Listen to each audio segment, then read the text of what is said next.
Good evening and welcome to Tucker Carlson tonight. A good news show. Don't get those too often. It's April 25th, 2022. Elon Musk bought Twitter today. That means that Twitter henceforth will be privately held. Elon Musk will determine what is allowed on the platform. Now, why is this significant?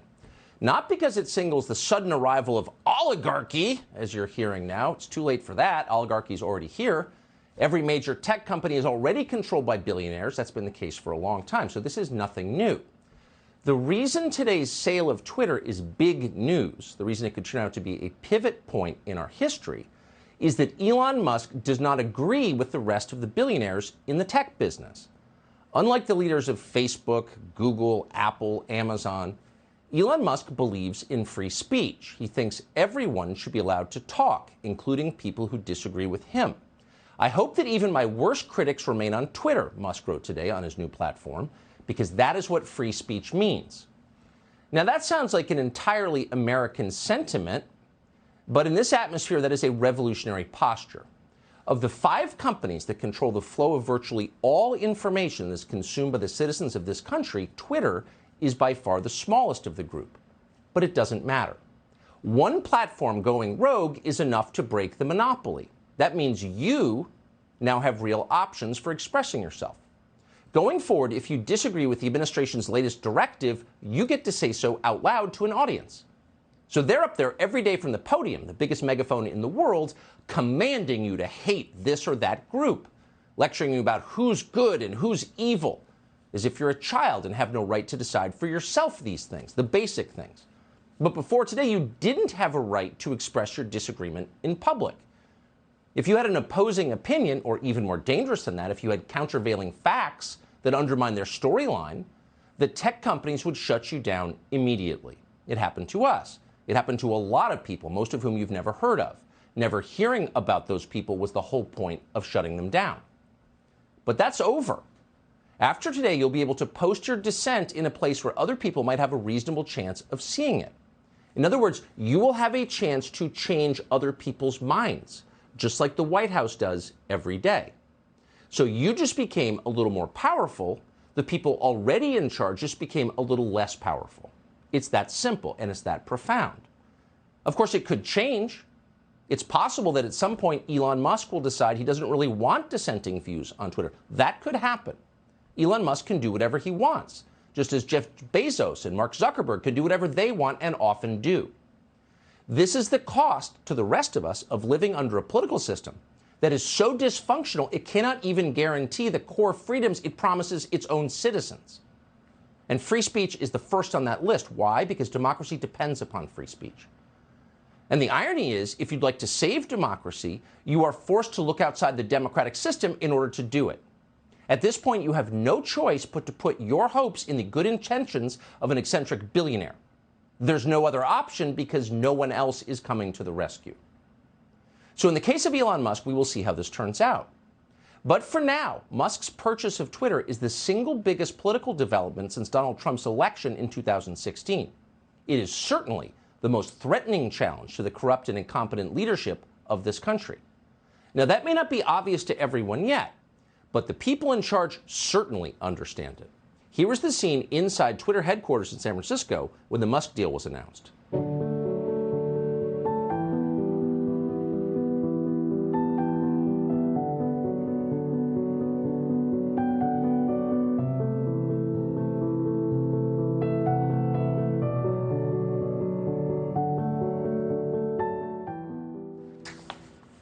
Sorry, wrong tape. But the very same idea. What you just saw was the collective grief of people who thought they were going to be fully in charge, who totally believed they'd be able to rule without limit. You're watching those people learn that actually other people get to talk too. And that realization is crushing to them. It's the one thing they fear. And that tells you everything about why those people should never be near power. People who want a monopoly on speech and thought hate Elon Musk. Not because he's a racist. He's not. But because they can't control him. They hate him because he persists in saying things like this. Why make that offer? Well, I think it's very important for there to be an inclusive arena for free speech. My strong intuitive sense is that having a public platform that is maximally trusted and broadly inclusive is extremely important to the future of civilization. But you've described yourself. I don't care about the economics at all. So free speech is extremely important to civilization. Are you triggered by that? It's often hard to know who's on what side. So much lying. Who are the good guys and who are the bad guys? Well, here's a very clear, simple, and unerring test. Who are the tyrants?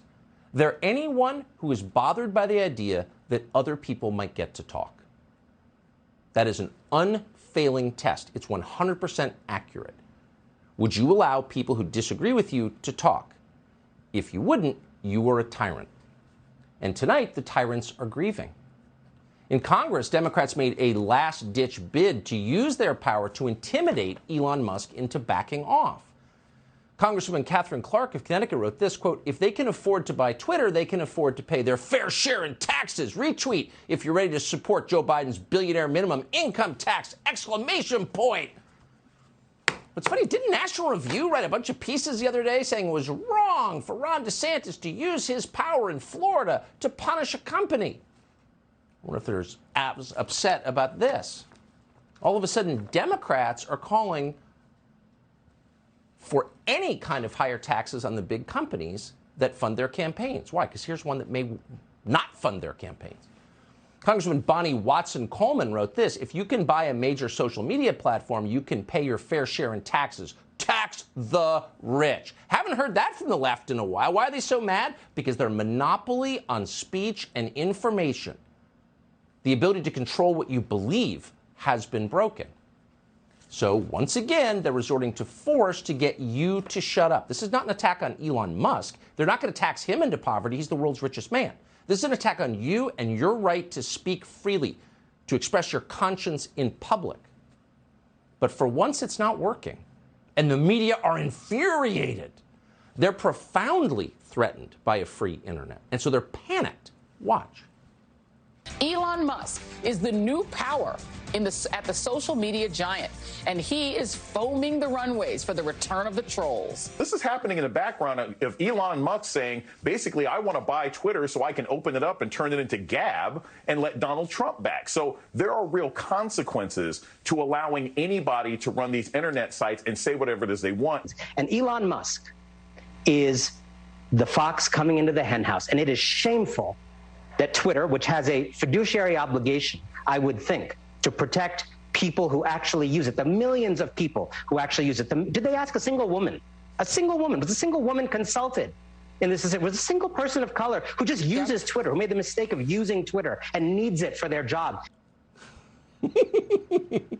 So Elon Musk is a threat to the weak, say the most privileged and powerful people in our society. Really? Are they really standing up for the weak? No. The weak are the people who aren't allowed to say what they really think. Those are the weak. And what you just saw are the strong demanding the silence of the weak. Everyone's kind of figured this out, except the people demanding it. They're so up their own butts that you just heard them say that Twitter's a fiduciary duty to ignore its shareholders, block the deal, and continues Twitter's decline in the market. It doesn't even make any sense. And because it doesn't, you can be certain you are watching a meltdown. And of course, at the bottom of the meltdown is always the same charge. He's a racist. Wait for the New York Times piece telling you Elon Musk is a racist. Sean King, the fake black activist on Twitter, wrote this, quote, "At its root, Elon Musk wanting to purchase Twitter is not about left versus right. It's about white power. The man was raised in apartheid by a white nationalist. He's upset that Twitter won't allow white nationalists to target, harass people. That's his definition of free speech." So you have a fake black guy attacking Elon Musk because of his parents? Right. So Musk hasn't responded point by point to all this. And again, there's something a little bit pathetic if you care about democracy and pinning your hopes on one guy. But again, what are our options at this point? So far, Elon Musk has said all the right things. In a statement this afternoon announcing his purchase of Twitter, he said this, quote, Free speech is the bedrock of a functioning democracy, and Twitter is the digital town square where matters vital to the future of humanity are debated. I also want to make Twitter better than ever by enhancing the product with new features, making the algorithms open source to increase trust, defeating the spam bots, and authenticating all humans. Twitter has tremendous potential. I look forward to working with the company and the community of users to unlock it. End quote. Now, if that's even half true, how is it not an improvement over what we currently have, where people are arbitrarily banned depending upon the whims of politicians in charge, where the powerful crush the weak to maintain their power? If you think the status quo is better than that, then you're a tyrant.